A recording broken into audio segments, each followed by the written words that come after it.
मी गृह खात्याच्या चर्चेवर राज्यसभेत जो भाषण केलं त्यात मी असं म्हणालो होतो अमित शहांसमोर की अमित शहानी किंवा या गृहमंत्र्यांनी देशाचं पोलीस स्टेट केलंय. पोलीस स्टेट म्हणजे पोलिसांच्या दबावाखाली सुरू असलेलं राज्य. पण महाराष्ट्र हा त्याला अपवाद आहे. महाराष्ट्र हे गुंडा स्टेट आहे. महाराष्ट्र हे गुंडा राज आहे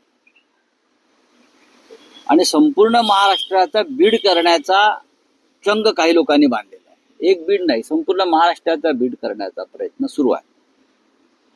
काल मुंबईत रात्री जो प्रकार घडलेला आहे कुणाल कामराच्या बाबतीत, कुणाल कामरा हा एक लेखक आहे, स्टँडअप कॉमेडियन आहे, वक्ता आहे. तो स्वतःचे शो करत असतो, राजकीय व्यंग्यात्मक टीका टिप्पण्या करत असतो. त्याने आमच्यावरही केलेले, त्यांनी आमच्यावरही टीका टिप्पण्या केलेल्या आहेत, आमच्या नेत्यांवर केलेल्या आहेत. काल त्याचं एक गाणं प्रसिद्ध झालं, त्याचं एक पॉडकास्ट प्रसिद्ध झालं. त्यात तो काय म्हणतोय, खाने की रिक्षा असं काहीतरी आहे ना, खाने की रिक्षा, चेहरे पे दाढी.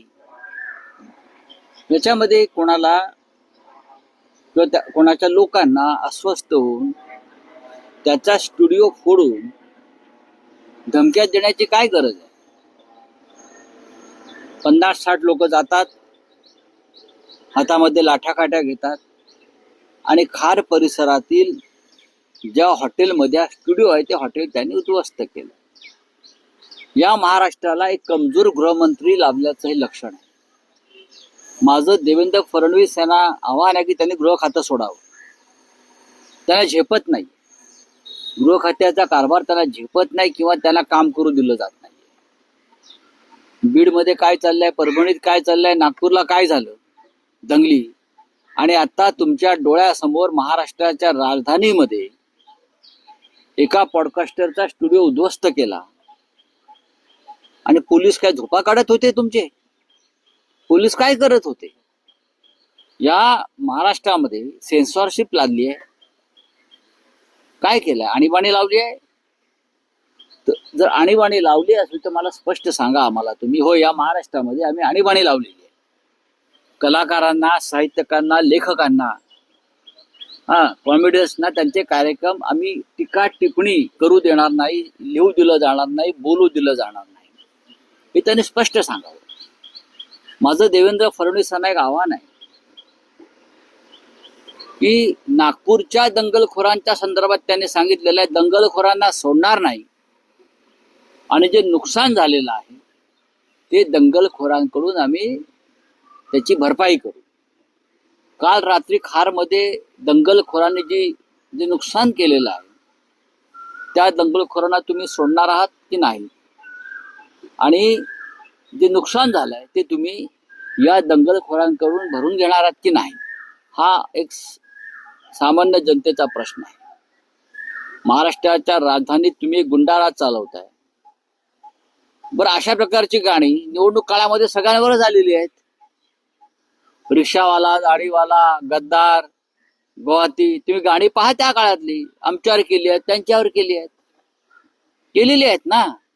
मग आता एवढी सुरसुरी का आली काही लोकांना? कशा करता आली?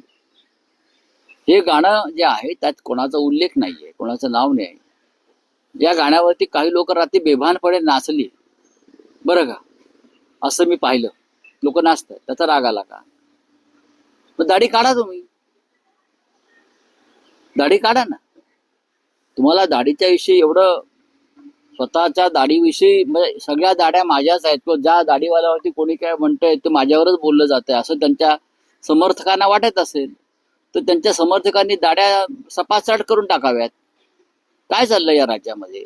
महाराष्ट्राच्या गृहमंत्र्यांना गृह खातं चालवणं झेपत नाहीये, हे स्पष्ट दिसतंय. कालच्या घटनेबद्दल मुंबईच्या पोलीस आयुक्तांची बदली व्हायला पाहिजे, ट्रान्सफर व्हायला पाहिजे मुंबईच्या पोलीस आयुक्तांकडून. काय केलं त्यांनी? हा संपूर्ण कट 1.5 तास 2 तास आधी सुजला होता. काय करत होते मुंबईचे पोलीस? ज्या हद्दीमध्ये, ज्या पोलीस स्टेशनच्या हद्दीमध्ये घडलेला आहे काल प्रकार, त्या पोलीस स्टेशनचे ACP सिनियर PI ह्यांच्यावरती ताबडतोब गृहमंत्र्यांनी कारवाई केली पाहिजे. इतका गंभीर प्रकरण आहे. अख्ख्या महाराष्ट्रामध्ये कायदा आणि सुव्यवस्थेच्या बाबतीमध्ये महाराष्ट्राची देशामध्ये अप्रतिष्ठा होते, नाचक्की होते. आणि आमचे गृहमंत्री फिरतायत, भाषणं देत, प्रवचनं देत, इकडून तिकडे तिकडून इकडे. दंगलखोरांवर कारवाई करा आणि काल जे नुकसान झालेलं आहे कुणाल कामराचं ते दंगलखोराकडून तुम्ही वसूल करा, भरपाई करा. कुणाल कामराला जिवे मारण्याच्या धमक्या येत आहेत, ठार मारण्याच्या धमक्या येत आहेत. सोशल मीडियावर धमक्या दिल्या जात आहेत, तुला सोडणार नाही, तुला ठार करू. हे कोण लोक आहेत?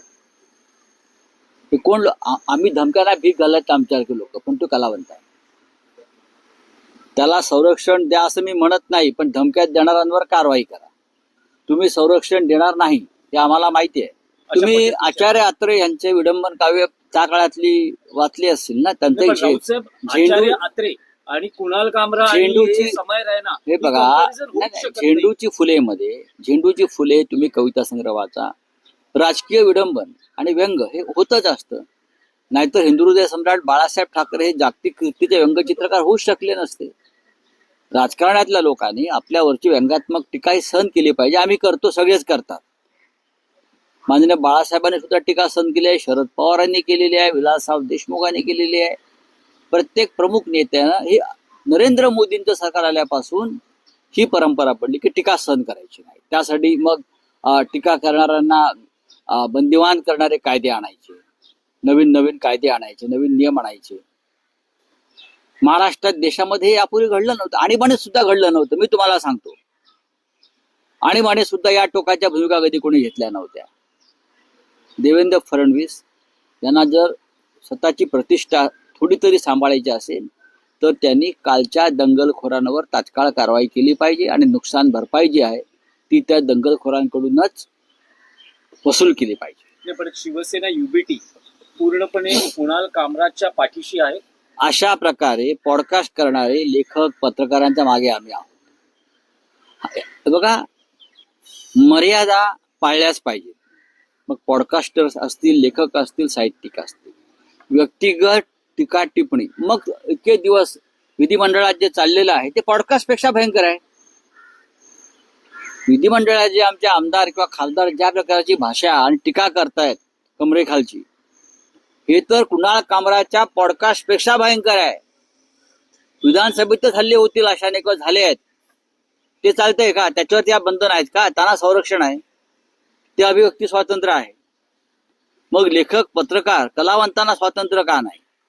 पण भूतकाळात शिवसेनेनंही अशा घटना केलेल्या आहेत. मग प्रसारमाध्यमांवर झालेले हल्ले असो किंवा मग व्यक्ती किंवा नेत्यांवर झालेले. मला एक उदाहरण सांगा तुम्ही. सखाराम बँडर संदर्भात हा संस्कृतीचा विषय होता. सखाराम बँडर नाटक, घाशीराम कोतवाल नाटकावरती आम्ही विरोध केला माननीय बाळासाहेब ठाकरेंच्या काळामध्ये. हा आपल्या संस्कृतीचा आणि इतिहासाचा उद्ध्वस्त करण्याचा विषय होता. मला असं म्हणायचं आहे की ज्यांनी काल हल्ला केला त्यांनी प्रशांत कोरडकरवरती का नाही हल्ला केला? छत्रपती शिवाजी महाराजांचा अपमान करणारा प्रशांत कोरडकर हा तुमच्या सरकारच्या डोळ्यासमोर बेपत्ता होतो. शिवाजी महाराजांना शिव्या घालणारा, त्याच्यावरती हल्ला करण्याची हिंमत नाही दाखवली कोणी या लोकांनी. तिथे गांडूगिरी आहे.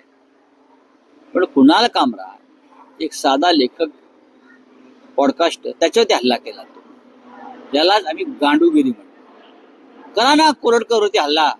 शिवाजी महाराजांचा अपमान केलाय ना त्यांनी. अख्खा महाराष्ट्र तुमच्या पाठीशी उभा आहे. आम्ही समर्थन करू त्या हल्ल्याचं. तिथे नाही. पण कुणाल कामरावरती हल्ला का? कारण कोणाला तरी दाढीवाला म्हणाला तो म्हणून. अनेकांना दाढी आहे. नरेंद्र मोदींनाही दाढी आहे ना, अमित शहाना पण दाढी आहे. काय आहे ना? मग सगळ्यांना दाढ्या काढायच्या का दाढीवाल्यांचा अपमान झाला म्हणून? आणखी एक विषय आहे. काल राज ठाकरे असं म्हणाले की एक खोक्याबाई काय घेऊन बसलात विधानसभेत, अख्खं विधानसभाही खोक्यांनी भरली. तुम्ही सहमत आहात का? कारण त्यात सगळ्या पक्षाच्या आमदारांचा अख्खं सभागृह खोक्याने भरलं का याच्याविषयी मी असहमत आहे. पण राज ठाकरे जे म्हणतायत की विधिमंडळात खोकेबाई भरलेले आहेत, हे विधान गांभीर्याने घेतलं पाहिजे. त्यांनी महाराष्ट्राच्या सध्याच्या राजकारणावरती बोट ठेवलेलं आहे. असे खोकेबाईच राजकारणामध्ये असल्यामुळे ते सहज निवडून येऊ शकतात. त्यांना विचार नाही, त्यांना भूमिका नाही, त्यांच्याकडे नैतिकता नाही. हे सगळे खोकेबाई एकत्र झाले आणि तरी या राज्यामध्ये सरकार बनवलं.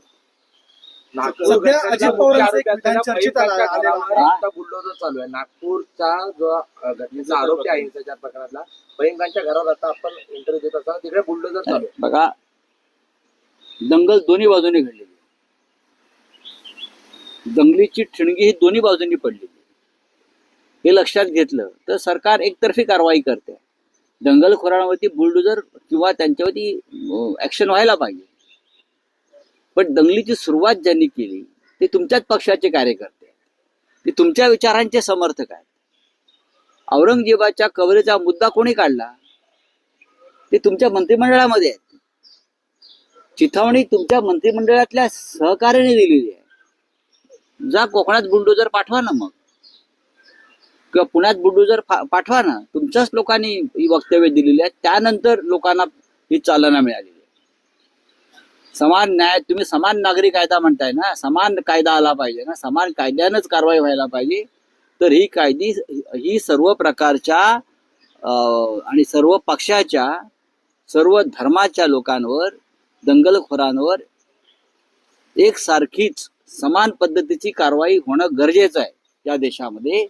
आणि काल ज्यांनी दंगल केली त्यांच्या सुद्धा जागांवरती बुलडोजर फिरले पाहिजे. पण राऊत साहेब, कुणाल कामरान विरोधात गुन्हा दाखल केलेला आहे मुंबई पोलिसांनी आणि शिंदे समर्थक कार्यकर्त्यांनाही खार पोलिसांनी अटक केलेली आहे या सगळ्या प्रकरणात. कुणाल कामरावरती गुन्हा का दाखल करावा? मी रोज टीकात्मक लिहितो, माझं काम आहे ते, रोज लिहितो मी. मग नरेंद्र मोदी, अमित शहा आणि भाजपच्या लोकांवरती रोज गुन्हे दाखल होतील.